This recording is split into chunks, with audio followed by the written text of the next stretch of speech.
Hi, welcome to my YouTube channel. My name is Amber and this is a safe space for all women where we'll be talking about the good, the bad, and the in-between. This video is going to cover my pregnancy. This is my first pregnancy, so we will be talking about how I found out I was pregnant, how I told my family and people in my life that I was pregnant, my symptoms during my first trimester, what to expect at doctor's appointments, especially for the different doctor's appointments that I had, and my experience for the most part. Just a warning, I am not a doctor of any kind. I, for the most part, don't know as far as in-depth things and how to fully explain them to you. So we will just be covering everything that I know. If you have any questions, please leave them in the comments below and we will definitely be discussing them in another video or in the second trimester video. First, we will be talking about how I found out that I was pregnant. I am currently 23 years old. How I found out was when I was late for my period. I think I was about a day late. I did have suspicions that I might have been pregnant, but before then, before I missed my period, I had taken pregnancy tests and they came out negative, so I didn't have other pregnancy tests available to me at the time. I did DoorDash them to my house and I had two types of pregnancy tests. I had one that showed the plus if you were pregnant. I also had the dollar one. I think it was one of the cheaper ones that are like purple. It has one line on one side and then one line on another. If I have any pictures, I will definitely put them on the screen or any videos of what I'm talking about. But when I took the pregnancy test, I was in the bathroom of my house. And yes, I do live with members of my family. I do not live by myself. So it was the apartment that I lived in before the one that I'm currently living in. When I found out, I was by myself in the bathroom and I was genuinely surprised, as you can imagine, because this pregnancy was not expected. It was not something that was planned. So for me, it was just a very humbling experience. This is my first pregnancy. I've never been pregnant before in my life. I always said that if I ever were to be pregnant, I would keep it. I'll talk about how I told my family and then how I told other people in my life, because I told everybody at a different time. So it was kind of sporadic. In a way, I wanted to tell people when I had my 8-week ultrasound picture, just so that it was confirmed that I was pregnant, because there's a lot of people in society nowadays that are like, well, you should wait till you're 12 weeks pregnant and you're sure, just so that you don't get a miscarriage. I don't know how to feel about it when people say that, because it kind of scared me a little bit. Not like people were wishing that on me, but in a way it just makes me feel sad for people who do have miscarriages, and it feels like they don't have a voice when they do have a miscarriage, because it is very serious when someone has a miscarriage. It is not something that I was expecting, but also something that I wasn't trying to bring into my life, because I know that when people have miscarriages, they must be feeling all sorts of emotions. Like I said, this is a safe space and I don't want to make people feel like they can't talk about having a miscarriage or something as serious as an abortion, because it's your choice in life for what you go through. But when you go through a miscarriage, that's most of the time not by choice. People shouldn't feel like they can't talk about that, especially because that at one point was a child, whatever stage in life it was. And if you genuinely wanted to keep it and it was a miscarriage, you should be able to talk about it, and especially how you felt about it. There were different stages in this pregnancy, especially in the first trimester, where I did want to tell certain people because they were that important in my life, and some people that I just wanted to wait because I didn't want them to push the idea of miscarriage onto me, as if I didn't already know about it. Like, it's a well-known subject. On to the reactions part. I don't have any videos or pictures of people reacting to me telling them I was pregnant. You're just gonna have to take my word for it. Everybody's reaction was genuinely different to me telling them that I was pregnant, because not that I expected them all to act some type of way, but when it is something that's serious, you don't know sometimes how someone's gonna react. By the way, not to interrupt my video in any way, but my mom and my dog are currently home, so if you hear any noise in the background, it's probably because of them. For my reactions of me telling people I got pregnant, it was somewhat genuinely a surprise because nobody knew in a way. Like, nobody was spoiled in that part of somebody else telling them. Like, it was genuinely me saying something. For my mom, she found out as soon as I was pregnant because me and my mom are close. So as soon as I found out when I was in the bathroom, I ran out of the bathroom. I was like, my hand was shaking like this, and I was like holding the pregnancy test.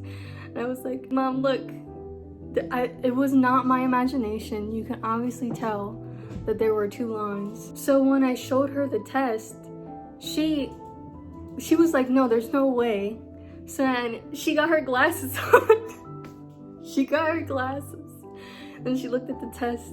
She was like, you need to take another one. I was like, your girl don't have no money for another one right now. And it was like 10:30 at night. I can't get another one right now, especially because I delivered them to my house. So it's not like any of the stores were open. It's not like I can just walk up somewhere and say, yes, can I get a pregnancy test? I had to wait till the next day to get a confirmation that I was pregnant. I had to wait the next day to get an actual pregnancy test that said the words pregnant on it, instead of it just showing lines on the pregnancy test. Because obviously it was at 4 weeks. I was pretty early. So it's not like the lines were gonna be all solid and in depth, like dark, saying it's definitely pregnant. Like, you had to get one of those that actually say the words in order to, I don't know, in some people's head it kind of registers that way of pregnancy rather than just seeing the lines, because then it's like an actual confirmation, it's in writing. At that point she was kind of nervous for me, and we kind of had our own little conversation about it. As far as my boyfriend, that was a completely different story. See, the next day is when I really got the pregnancy test, okay? So I told my mom before I told him. And it's the fact that I told my mom before I told him. I was nervous to tell him.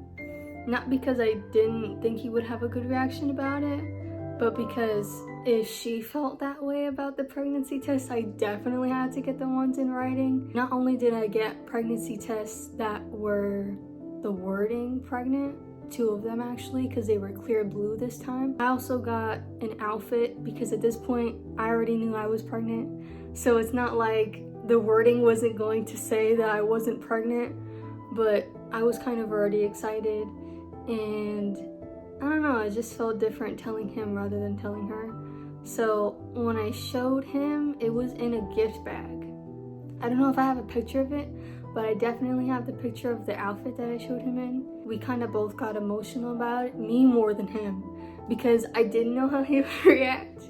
But like I said, it wasn't in a bad way. He was just genuinely shocked, and it's not like I said we were expecting to be pregnant. It was kind of like a what are we gonna do type moment, because I guess in this generation we are still young, and I know people are teen moms out there. Shout out to you, because I do not know how you're handling this in your teens, by the way, because in my teenage years, I would not have known how to handle pregnancy.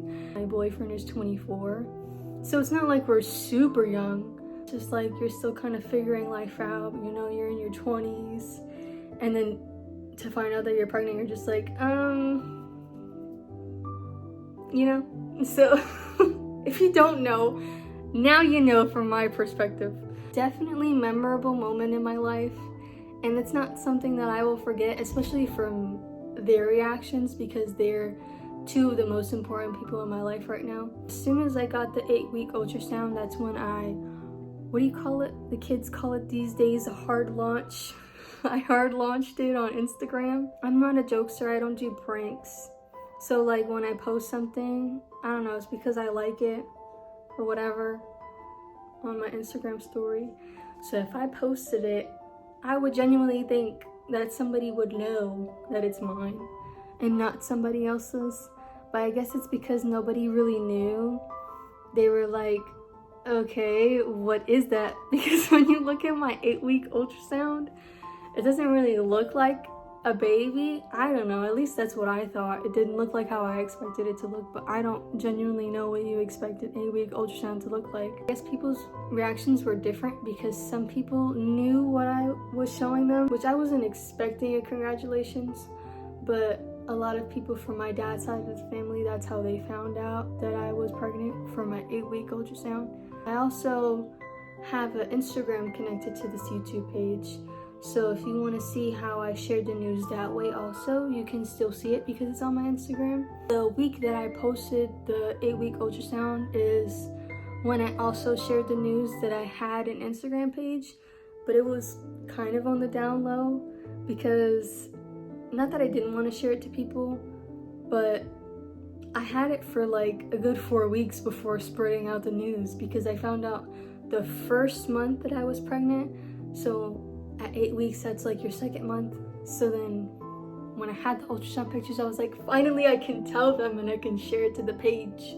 As far as my symptoms, I will share the common ones that I had and the uncommon symptoms that I had because some of them I feel like not everybody has, and that's okay. I don't mind being different. But if you did have them, it's also okay. At least it's what I heard from my doctors. I was very bloated. If you see me looking down, it's because I wrote this out just so that I wouldn't forget. Had cramps as well. I was kind of scared about that because I didn't think that people who are pregnant get cramps, but I got cramps, so I was genuinely shocked that I got cramps. I did have insomnia, and my insomnia wasn't that great because I kind of had insomnia before I was pregnant. But it's the fact that I can't sleep sometimes. Well, as far as my first trimester goes, I couldn't sleep for a while. Like, I would go to sleep at like 1 or 2 a.m.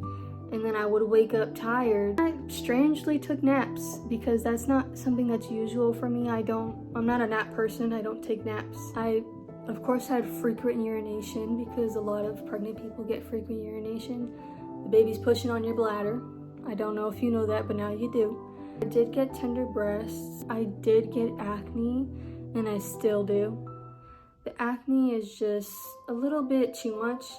If you want, I can put a little picture of what acne comes from in your face. Like, there's other places that, of course, you can get acne, but mainly what I'm talking about is my face. I started getting back acne, but it's not bad. It's just I would get a few blemishes here and there. Thank God it's not bad, but in my face it was getting pretty bad. I would usually get them on my chin or like around my nose, like right here around my nose. I'm wearing makeup, so I don't know if you can tell. I was also getting acne on my forehead, but it was more worse on my chin because the blemishes were getting bigger. Sometimes I get some on my cheeks, but it's more so on my chin. And it does irk my soul. My nausea is one thing that I will say was an all-day type thing. It really was bad when I woke up in the mornings because, not that I would do this on purpose, but I would kind of get up. I know I have a morning routine. I would kind of wait a little bit to eat, like an hour or two before I woke up, just because I need to get things done, especially because I worry about my dog before I worry about myself. But I make sure she's fed before I get anything to eat. At times, my body couldn't wait for me to eat. That vomiting would be crazy. There was one day in the first trimester, I threw up 5 times. I was so concerned. I was like, do I need to go to the hospital? Like, do I need to go be seen at this point? But as far as my uncommon symptoms, how do I put this politely? I was very gassy. I also had sweaty palms. And I don't know if I said this, but I found out I was pregnant in December, like Christmas time. So to have sweaty palms in the end of December, it was very confusing because it's very cold outside and I'm over here, my hands are sweating. Like, it looked like somebody poured a bottle of water on my hands. But because I was vomiting a lot and I felt like I just couldn't keep food down, I lost weight. And before I got pregnant, I was around 133, 135. For like a good 2 months, I was losing that weight because I wasn't eating. I lost like 10 pounds. Also, something I wasn't expected was the amount of body hair that I would gain, because I definitely had some. But when you're pregnant, the devils. I got thick hair. I am Spanish girly. So I won't get too explicit on that part, but you can imagine what I mean by when I say it grows back double time, okay? As far as what to expect at doctor's appointments, I don't think everybody goes through the same thing, especially because when I was not doing research, but looking at other pregnant women on TikTok and Instagram, you kind of get a feel for what everybody goes through. And it's definitely different for everybody, especially because some people have singleton pregnancies, or some people have multiples like twins or triplets. So for my ultrasound, it was kind of a very humbling experience. For your 8 weeks, I don't know if you know this, but I definitely didn't know until I went in that it is not an over the stomach ultrasound. I will show you a picture of what they use for your 8-week ultrasound on the screen. Cause girl, I was not expecting that, but when they said, yeah, we're gonna do the one below the belt. Huh? The what? The baby was too small to be seen with an over the stomach ultrasound. So they had to go in with that thingy that I just showed you. It was definitely something that I will never forget. Not because of what they used, besides the point, okay? But because when I saw what the baby looked like, I was like, why does my baby look like a little chicken? Because I will also show you a picture of the ultrasound itself, but I was not expecting the baby to be that small, first of all. Second of all, it kind of didn't have any, like, I guess you could say human features yet. Like, the baby's very tiny at 8 weeks. I did not know what gender it was yet. I had to wait a couple weeks for that. Place that I go to does not allow me to record and take pictures.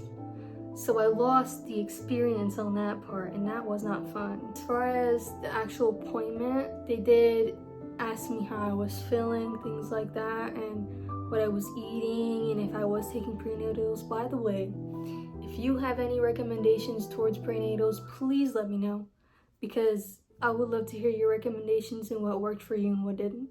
But also, as far as the actual appointment, it was kind of like a regular OB appointment. I also did like a, what you would call STD test, which I did ask for, the regular schmegular type thing, because that's what my office does, just to make sure that I was safe, not to doubt my partner or myself, because I've only ever been with my partner since I met him. I definitely wanted to make sure that I was okay, just because I wanted to make sure the baby was okay. As far as my appointment after that, I think I had one in between my 12 and 8-week appointment, but it was for an NIPT test.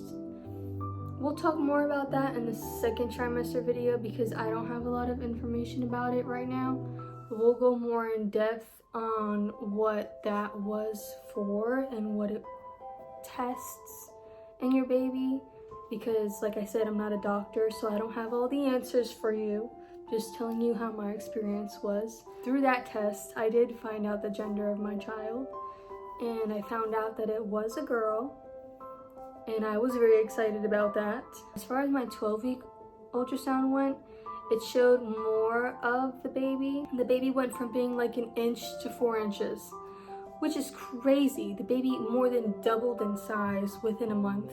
She looked more like a human. Like, I don't know how else to describe it. You could see more features in her.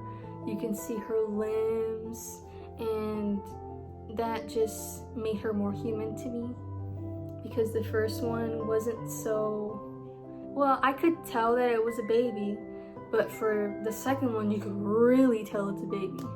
But as far as my appointment went, it wasn't the same as the first one. It was very different, because like I said, they do ask you, in my office at least, how you're feeling and if anything has changed. They didn't check my body all too much as far as like the STD thing goes, because I guess that's a one-time deal. I felt like the first appointment was longer than the 12-week one, but the thing I was most happy to see was my child. So that's like the highlight of every single appointment, especially when there's an ultrasound. I'm like, let me see my child, please. Thank you very much. That's all I came here for. I feel like we've covered everything for this video, and I hope you enjoyed. I try to be as honest as possible, because my experience will be my own experience, and I will like to look back at this one day and be like, wow, I was a very different person. This is not just for me, this is also for other people, because like I said in the beginning, we're here for the good, the bad, and the in-between. So if you experienced anything like I experienced, let's share in this moment together and our similarities. And if you experience something different, you can go ahead and leave it down in the comments. I would love to hear your guys' stories, your experiences, maybe how we were a little bit same and different. And yeah, if you have anything you want to share with me, of course, leave it down below. If you want to follow me on other platforms, I do have an Instagram, like I said in the beginning. I do have a TikTok as well, but I mainly share the same things on there. So if you prefer one platform over the other, or both, go ahead and follow me on those socials as well. I hope you have a great day, and I will see you in the next video.